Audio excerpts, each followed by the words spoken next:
பூரட்டாதி நட்சத்திரம் பார்த்திங்கன்னா நட்சத்திரமே பார்த்திங்கன்னா குரு பகவானுடைய நட்சத்திரம். ஸோ இதெல்லாம் பார்த்திங்கன்னா குபேரன் நட்சத்திரம் பூரட்டாதி தான் சொல்லுவாங்க. ஸோ அதுக்காக இவங்ககிட்ட அந்த பணம் இது எல்லாமே இவங்களுக்கு ஏதோ ஒரு சூழலில் வந்துடும். ஆனால் கொஞ்சம் ஆணவத்தை காமிச்சாங்கன்னா உள்ளதெல்லாம் போயிடும். இந்த காலகட்டத்தில் பார்த்திங்கன்னா குறிப்பாக நிறைய பணம் சம்பாதிக்கணும்னு ஆசை உருவாகும். அதற்கேற்ற வாய்ப்புகளும் உருவாகும். ஆனால் உங்களால் சம்பாதிக்க முடியாது. ஏன்னா உங்கள்கிட்ட அந்த உண்மைத்தன்மை இல்லை என்றால் நீங்கள் எந்த விஷயத்துலையும் சக்ஸஸ் ஆக முடியாது. குறிப்பாக புரட்டாதி நட்சத்திரக்காரங்கள் நீங்கள் எந்த விஷயத்துலையும் உங்களுடைய உண்மைத்தன்மையோடு இருங்க. ஏன்னா இந்த காலகட்டத்தில் பார்த்திங்கன்னா குறிப்பாக புரட்டாதி நட்சத்திரக்காரங்க பார்த்திங்கன்னா அந்த கணவன் மனைவி உறவு என்பது அந்த அளவுக்கு சிறப்பாக இருக்காது. புதிய காதல்லாம் உருவாகும். ஸோ அதனாலே என்னென்னாக்க கணவன் மனைவி பிரச்சனை இந்த மாதிரியான விஷயத்தில் சிக்கிறதுல பார்த்திங்கன்னா குறிப்பாக புரட்டாதி நட்சத்திரமே சொல்லுவாங்க 2 கல்யாணம் இரட்டை ராசி அப்படின்லாம் சொல்லுவாங்க. ஸோ இந்த புரட்டாதி நட்சத்திரக்கே பார்த்திங்கன்னா 2 கல்யாணம் தான் சொல்லுவாங்க. ஸோ இந்த மாதிரி இரட்டைத்தன்மை எல்லாத்துலையும் இரட்டைத்தன்மையாக இருக்கும். ஸோ அதனால் நீங்கள் ஒற்றைத்தன்மையோடு செயல்பட்டீங்கன்னா வாழ்க்கை சிறப்பாக முயற்சி செஞ்சு பாருங்கள். நன்றி, வணக்கம். அனைவருக்கும் வணக்கம். நான் உங்கள் மோசஸ் உளவியல் ஜோதிட வாஸ்து கன்சல்டன்ட் சென்னையிலேருந்து. என் உயிரான ஈசனை முன்னிறுத்தி எவனார்களாலே அவன்தான் வணங்கி இந்த ஆவணி மாத பலன் இதை நம்ம பார்க்க போகிறோம். ஏன்னா இந்த ஆவணி மாதம் பார்த்திங்கன்னு வச்சுக்கிங்களேன், காலபுருஷ தத்துவத்துக்கு 5ஆம் அதிபதியான சூரிய பகவான் தன் வீட்டிலேயே ஆட்சி பெறுவார். ஸோ அப்போ ஆட்சி பெறும் போது என்னென்னாக்கா இந்த பூர்வ புண்ணியம் என்பது இயற்கையாகவே இந்த காலகட்டத்தில் ரொம்ப செழிப்பாக இருக்கும், வளமாக இருக்கும் அப்படின்னு சொல்லுவாங்க. ஏன்னா நம்ம பூர்வ புண்ணியம் அப்படின்னோடனே உடனே நம்ம சொந்த ஊருக்கு தான் நினைப்போம். அப்படி கிடையாது. நமக்குள்ளேயும் ஒரு பூர்வ புண்ணியம் இருக்குது, நம்ம உடம்புக்குள்ளேயும் ஒரு பூர்வ புண்ணியம் தன்மைகள் இருக்குது. ஸோ அந்த தன்மை இந்த காலகட்டத்தில் பார்த்திங்கன்னா மிக செழிப்பாக இருக்கும். அதனால தான் பெரும்பாலும் பார்த்திங்கன்னா இந்த காலகட்டத்தில் நிறைய சுப நிகழ்வு பண்ணுவாங்க. திருமணம் பண்ணுவாங்க. நிறைய பார்த்திங்கன்னா ஆடி மாதம் முன்னாடி எல்லா திருவிழாக்கெல்லாம் அப்படியே இருக்கும். ஆவணி மாதம் பார்த்திங்கன்னா நிறைய சுப நிகழ்வுகள் பண்ணுவாங்க. ஏன்னா இந்த காலகட்டத்தில் சூரியனோட தன்மை நல்லா இருக்கும் போது, ஆத்மகாரகன் இல்லையா சூரியன். ஸோ அப்போ ஆத்ம பலம் இயற்கையாகவே எல்லாருக்கிட்டையும் பெருகி இருக்கும் இந்த காலகட்டத்தில். அதுவும் இந்த காலம் இன்னொன்றுக்கா இந்த வருஷம் பார்த்திங்கன்னு வச்சுக்கோங்க, கேது பகவானும் 5ஆம் இடத்துல இருக்கார். ஸோ அப்போ என்னென்னாக்கா கேது என்னென்னாக்கா ஞானக்காரகர். ஏன்னா பொதுவாக பார்த்திங்கன்னா அந்த சூரியன் தான் பார்த்திங்கன்னா நம்ம ஆத்மகாரகன் சொல்கிறோம் இல்லையா. ஏன்னா அந்த ஆத்மகாரகன் எந்த ராசியில் வலுவாக இருக்கோ இல்லை பலமாக இருக்கோ அந்த ஜாதகர் பார்த்திங்கன்னா மிகுந்த உச்சத்தில் இருப்பார். ஏன்னா பார்த்திங்கன்னு வச்சுக்கலாம், ஏன்னா ஆத்ம பலம் தான் தேவை. அதுக்காக தான் ஆன்மீகத்தை நம்ம நாடுறோமே. ஏன்னா இன்றைக்கி நிறைய பேர் ஆன்மீகத்தை எதுக்கு போகிறோன்னே தெரியல. நம்மளோட ஆத்ம பலத்தை அதிகரிக்கிறதுக்கு தான் நம்ம இன்றைக்கி ஆன்மீகம் இந்த பரிகாரம்லாம் செய்கிறோம் இல்லையா. இது எல்லாமே உங்களோட ஆத்ம பலத்தை இன்க்ரீஸ். அப்படி இருக்கக்கூடிய சூரிய பகவான் இந்த ஆவணி மாதத்தில் அவர் சொந்த வீட்டில் இருந்து அப்படியே ஒரு ஆட்சி பண்ணும் போது எப்படி இருக்குன்னு பாருங்கள். அதனால தான் இந்த காலகட்டம் நிறைய சுப நடக்கும்போது அது எல்லாமே வெற்றி, காரிய சித்தி, நிறைய பேர் இடம் வாங்குவாங்க. அதனால தான் பார்த்திங்கன்னா இந்த காலத்தில் இன்னொரு விஷயம் இருக்குது. ஆவணி மாதத்தில் பார்த்திங்கன்னா விநாயகர் சதுர்த்தி. இந்த காலத்துலேருந்து அந்த விழா கோலங்கள் எல்லாமே தொடங்கும். அது வரையும் பார்த்திங்கன்னா ஒரு இந்த மந்தமாக போயிட்டு இருந்தது. இது பார்த்திங்கன்னா விநாயகர் சதுர்த்தி, அதுக்கப்புறம் பார்த்திங்கன்னா ஆயுத பூஜை, அப்புறம் தீபாவளி, அப்படியே பார்த்திங்கன்னா விழாக்களாக அப்படியே வரும். இனிமேல் ஒவ்வொரு மாதமும் பார்த்திங்கன்னா விழாக்கள் இந்த புரட்டாசி மாதத்தை தவிர்த்து. ஏன்னா ஆத்மகாரகன் எந்த ஜாதகத்தில் நல்ல வலுவாக ஸ்ட்ராங்காக இருக்கோ அவங்க தான் உச்சம். ஏன்னா சூரியன் தான் பார்த்திங்கன்னா நம்ம பெரும்பாலும் இந்த அரசியலுக்கு சொல்லுவோம், மருத்துவக்காரகனும் சூரியன் தான். ஸோ அதனால தான் எந்த ஒரு ஜாதகத்தில் சூரியன் வலுவாக இருக்கோ அவங்க நல்ல ஒரு ஃபேமஸ் டாக்டர் ஆவாங்க.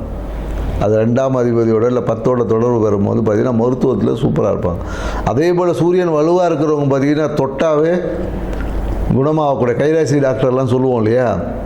அவர் படித்து கூட இருக்க மாட்டார், சும்மா R&D படிச்சிருப்பார், இல்லைன்னா அந்த ஒரு கம்பவுண்டராக கூட இருந்திருப்பார். அவர் பார்த்திங்கன்னா சும்மா ஏதோ ஒரு விஷயம் சொல்லுவார், நடந்துடும். கைராசி டாக்டர் அப்படின்னு சொல்லக்கூடிய எல்லாருமே பார்த்திங்கன்னா இந்த சூரியன் வலுவாக இருக்குந்தா கைராசி டாக்டர். ஏன்னா ஆத்மத்தை பலமாக வச்சுருக்க எல்லாமே பார்த்திங்கன்னா குணமாக்கக்கூடிய ஆற்றல் அவங்ககிட்ட இயற்கையாகவே நிறைய இருக்கும்.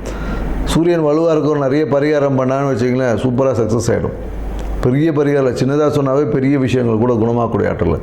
அப்படி இருக்கக்கூடிய சூரிய பகவான் இருக்கக்கூடிய இந்த ஆவணி மாதத்தில் பார்த்திங்கன்னா மிகுந்த நற்பலன்களை கொடுக்கும். ஆன்மீக நாட்டம் அதிகமாகவும், குறிப்பாக என்னென்னாக்கா இந்த கேது கூட இருக்கிறதுனால நிறைய என்னென்னா அந்த குழந்தை பேருக்கான விஷயங்கள், குழந்தை பேர் இன்மை, இந்த மாதிரியான விஷயங்கள் எல்லாமே ஒரு மாற்றத்தை கொடுக்கக்கூடிய விஷயமா இருக்கும். அந்த விரக்தி தன்மை, ஏன்னா கேது எப்போதும் பார்த்திங்கன்னா ஒரு விரக்தி கொடுப்பார். ஏன் அது விரக்தி கொடுப்பார்னா அனுபவம் கிடைச்சாதான் அறிவு வளரும், ஞானம் கிடைக்கும், சும்மா வராது இல்லையா? ஸோ அதனால் அந்த கேது பகவான் வந்து நமக்கு ஞானத்தை கொடுப்பதற்காக சில படிப்பினையை கொடுப்பார். அதை தான் நம்ம இங்கே விரக்தி, எனக்கு அது நடக்கலை அப்படி இப்படின்னு நம்ம சொல்லிட்டு கிடப்போம். ஸோ இந்த தன்மைகள் உள்ள இந்த ஆவணி மாதத்தில் ஒவ்வொரு ராசிக்கும் என்ன மாதிரியான பலன்கள் கொடுக்க போகுது அப்படின்றத இந்த வீடியோவில் பார்க்க போகிறோம். வாங்க வீடியோக்குள்ளே போகலாம். மீனராசி. மீனராசி பார்த்திங்கன்னா இந்த ராசியே வந்து என்னென்னாக்கா ஒரு பேராசிரியர் அப்படின்னு சொல்லுவாங்க. ஏன்னா அதிகமான ஞானம், அது ஆன்மீகமாக இருந்தாலும் சரி, இல்லை பிரபஞ்ச விஷயமாக இருந்தாலும் சரி, எல்லாத்துலேயுமே அதீத ஞானம் பெற்ற மீனராசிக்காரங்களுக்கு உங்களோட பிரச்சனையே என்னென்னாக்கா இவங்க தான். ஏன்னா அதிகமாக ஞானம் வந்துட்டாவே என்னென்னாக்கா எதன் மேலேயும் ஒரு பற்றுதல் இருக்காது, இல்லை குழப்பம் அதிகமாகிடும்.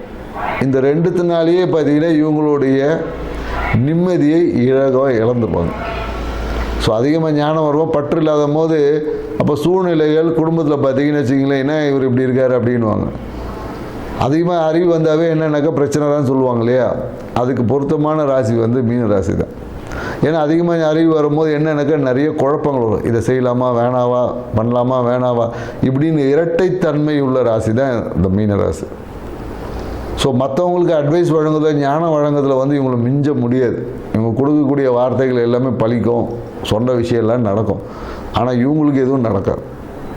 அதுதான் அதில் பியூட்டி.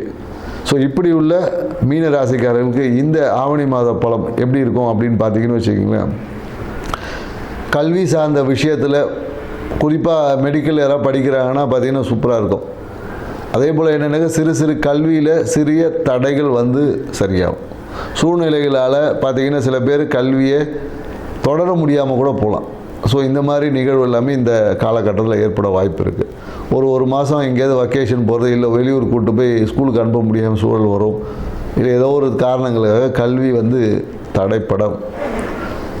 ஸோ அதனால் அதை பற்றி நீங்கள் ஒன்றும் பெருசாக யோசிக்கிறதுனா அதுக்கப்புறம் சரி, அடுத்த மாதம் எல்லாமே ஒரு 2 மாதத்துக்கு அப்புறம் சரியாகி விடும். அதே போல் என்னென்னாக்கா இந்த காலகட்டத்தில் என்னென்னாக்கா நிறைய பேர் இந்த இளைய சகோதரர், அவங்க தம்பி தங்கச்சி, இவங்களை பற்றின சிந்தனை வந்து கொஞ்சம் அதிகமாகும் மனசில்.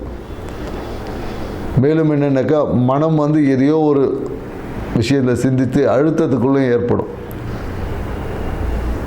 குறிப்பாக என்னென்னாக்கா அந்த அத்தை சார்ந்த உறவால் ஒரு மன அழுத்தமும் ஏற்பட வாய்ப்புகள் இருக்குது. வீடு சார்ந்த விஷயத்தில் பார்த்திங்கன்னா சுமூகமான விஷயம் இருக்கும். இந்த காலகட்டத்தில் என்னென்னாக்கா வீட்டிலேருந்தே பணம் வரும் அப்படின்ற மாதிரியான விஷயங்கள் எல்லாமே இந்த காலம் நடக்கும். புதிய தொழில் தொடங்கலாமா, இல்லை புதிய விஷயங்களில் இன்வால்வ் ஆகலாமா அப்படின்ற மாதிரி புதிய தொழில்கள் சார்ந்த விஷயத்தில் மனம் வந்து ஈடுபடும். ஸோ புதிய தொழில் தொடங்குது. குறிப்பாக இந்த காலகட்டத்தில் நிறைய மீனராசிகள் அரசு துறையில் யாராவது வேலை தேடிட்டு இருந்தாங்கன்னா கவர்மெண்ட் ஜாப் கிடைக்கிறதுக்கான வாய்ப்புகள் எல்லாமே இந்த காலகட்டத்தில் இருக்குது. கவர்மெண்ட் ஜாப் தேடுறவங்க, இல்லை கவர்மெண்ட் ஜாப் அரசு இதில் பெண்டிங் வச்சுட்டு இருந்தவங்க, இல்லை வேலைக்கு அப்ளை பண்ணி இருக்கிறவங்களுக்கு அப்படின்னா நிறைய மீனராசிக்காரங்களுக்கு இந்த காலகட்டத்தில் அரசு வேலை கிடைப்பதற்கான சாத்தியக்கூறு இந்த மாதத்தில் இருக்குன்னு சொல்லலாம். மேலும் என்னென்னாக்கா இவங்களுக்கு தந்தையால் ஒரு ஆதாயம் என்பது இருக்குது.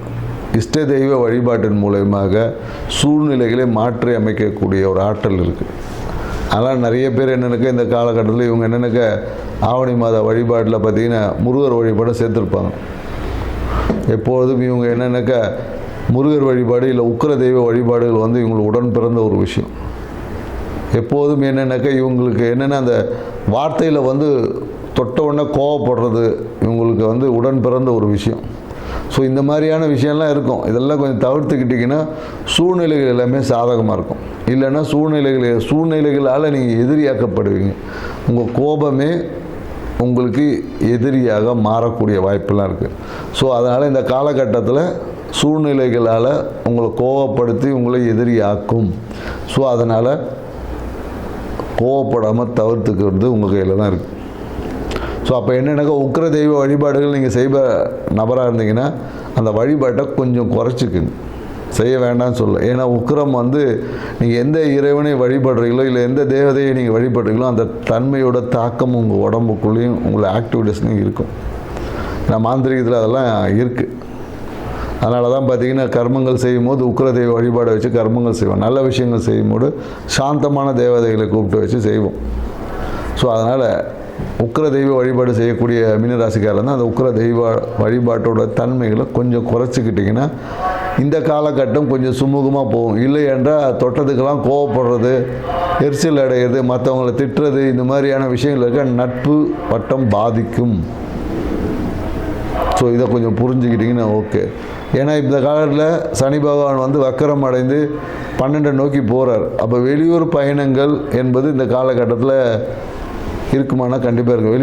வெளியூர் பயணங்களுக்கான வாய்ப்புகள் உருவாகும். அதனால் விரயமும் உண்டு, ஆதாயமும் உண்டு. வெளியூர் பயணத்தில் விரயம்லாம் கிடையாது, ஆதாயமும் உண்டு, விரயமும் உண்டு. இரண்டும் ஒரு சேலை கலந்துருக்கும். லாபம் வருமானம் கண்டிப்பாக லாபம் இருக்குது. தொழிலில் எதிர்பார்த்ததுக்கு மேலே லாபம் இருக்கும். தொழில் புதிய வாய்ப்புகள் வந்து உங்கள் வாசல் கதவை தட்டும். ஸோ அதை செய்யாது உங்களுடைய ஆப்ஷன். ஆனால் குழந்தைகளால் எப்போதும் ஒரு அழுத்தம் இருக்கும். ஏன்னா மீனராசிக்கார் நிறைய பேர் பார்த்துருக்கோம். வேலையும் குழந்தையும் பார்த்திங்கன்னா ரெண்டும் இரு கண்கள் மாதிரி, எந்த கண்ணு முக்கியம் தெரியாமல் ரெண்டுத்தையும் போட்டு மேனேஜ் பண்ணி உருட்டி புரட்டிகிட்டு இருப்பாங்க. ஒன்றும் வேலை செய்ய முடியல, இல்லை குழந்தைய போய் கூட்டின்னு வரணும், ரெண்டுமே வரும் ஒரே நேரத்தில். வேலையும் வரும், குழந்தைய கூட்டின்னு வரதும் ஒரே நேரில் வரும். அதனால் குறிப்பாக என்னென்னாக்க இது ஆண்களுக்கு தான் அதிகமான பாதிப்பை கொடுக்குது, பெண்களுக்கு வந்து மன அழுத்தத்தை கொடுக்கும். ஸோ இந்த விஷயத்தை நீங்கள் கொஞ்சம் பிளான் பண்ணி செய்யுங்க. தேவையற்ற அடுத்தவர்களை பற்றிய விவாதத்தை பண்ணாதீங்க. இதை பண்ணாமல் இருந்தாவே உங்கள் வாழ்க்கை சூழ்நிலையில் எதிரிகள் அதிகமாவதை குறைத்து கொள்ளலாம். ஸோ உங்கள் வாழ்க்கையை சிறப்பாக்கணும்னா நீங்கள் என்ன பண்ணலான்னா இந்த காலகட்டத்தில் மகாலட்சுமி வழிபாடு செய்யுங்க. மகாலட்சுமிக்கு பால் பாயசம் செஞ்சு ஒரு தாமரை பூவில் அர்ச்சனை பண்ணிட்டு வந்து பாருங்கள். உங்கள் மனம் வந்து அப்படியே மகிழ்ச்சியில் அப்படியே சிறப்பாக இருக்கும். இல்லைன்னா மகாலட்சுமிக்கு அல்லி மலர்களை அர்ச்சனை பண்ணி பாருங்கள். எப்படி இருக்குன்னு சொல்லி கமெண்ட்ஸில் சொல்லுங்கள். நன்றி, வணக்கம்.